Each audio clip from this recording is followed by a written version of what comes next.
If you've got a Leitner wireless headset with a headband, whether it's a single ear or a dual ear, finding the serial number or replacing the ear cushion is going to be the same.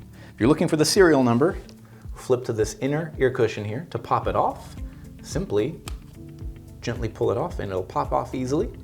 Now on the inside here, you will see a white sticker. That has our serial number right there for us. Once you've got what you need or you're ready to put your ear cushion back on, look for these little divots on either side and line them up with the prongs on the inside of the plastic ring for your ear cushion. Once you've got those lined up, gentle push will snap it back into place.